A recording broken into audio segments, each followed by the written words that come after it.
Day to day news Bharat में मैं साक्षी चौहान आपका स्वागत करती हूं। Day to day news Bharat आपसे वादा करता है कि पूरी निष्पक्षता के साथ पत्रकारिता करेंगे। हमारा कोई भी पत्रकार किसी से कोई उपहार या विज्ञापन स्वीकार नहीं करेगा और ना ही किसी को ब्लैकमेल करेगा। हम समाज के दबे कुचले लोगों की आवाज़ बनेंगे। हम चैनल पर कोई ऐसी खबर नहीं दिखाएंगे जो लोगों को भ्रमित करती हो। साथ ही हम लोकतंत्र के चौथे स्तंभ को मजबूत करने की कोशिश करेंगे। चलिए बात कर लेते हैं खबर की।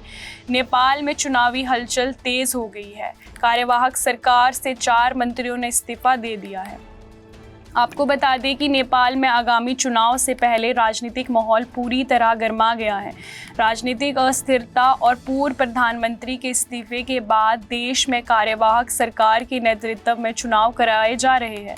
इस कड़ी में अब कार्यवाहक प्रधानमंत्री सुशीला कार्की की सरकार के 4 मंत्रियों ने चुनाव लड़ने के लिए अपने पदों से इस्तीफा दे दिया, जिससे देश की राजनीति में हलचल देखी जा रही है। दरअसल संसद भंग किए जाने के बाद नेपाल में 5 मार्च को आम चुनाव कराने की घोषणा की गई है। इसके बाद से ही सभी राजनीतिक दलों ने अपनी चुनावी तैयारी तेज कर दी है। इस क्रम में कार्यवाहक सरकार में शामिल मंत्रियों ने संवैधानिक और नैतिक जिम्मेदारी का हवाला देते हुए चुनावी मैदान में उतरने का फैसला किया।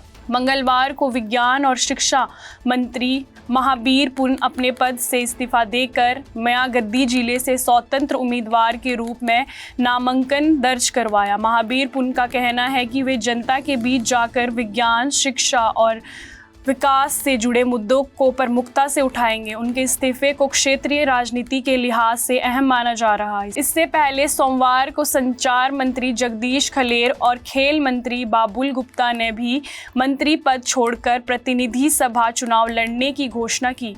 सूत्रों के हवाले से खबर है कि कार्यवाहक सरकार के एक अन्य मंत्री भी जल्द ही इस्तीफा दे सकते हैं, जिससे चुनावी समीकरण और रोचक हो सकता है। नेपाल में ये चुनाव ऐसे समय में हो रहे हैं जब देश लंबे समय से राजनीतिक अस्थिरता से जूझ रहा है। सरकारों के बार बार बदलने, गठबंधन टूटने और नेतृत्व संकट के कारण आम जनता में नाराजगी देखी जा सकती है।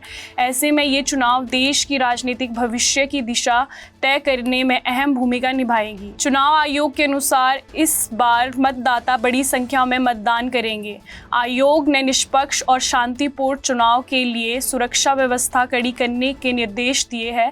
वहीं राजनीतिक दलों और उम्मीदवारों ने भी प्रचार अभियान तेज कर दिया है। राजनीतिक विशेषज्ञों का मानना है कि मंत्रियों का चुनाव लड़ने के लिए इस्तीफा देना ये संकेत देता है कि मुकाबला कड़ा होने वाला है। साथ ही ये भी साफ किया कि कार्यवाहक सरकार चुनावी प्रक्रिया को लेकर संवेदनशील दिखाना चाहती है, ताकि सत्ता के दुरुपयोग के आरोप से बचा जा सके। अब सबकी नजरें 5 मार्च को होने वाले आम चुनाव पर टिकी है। ये देखना दिलचस्प होगा कि क्या नेपाल को इस चुनाव के बाद स्थिर और मजबूत सरकार मिल पाती है या फिर राजनीतिक अनिश्चितता का दौर आगे भी जारी रहेगा।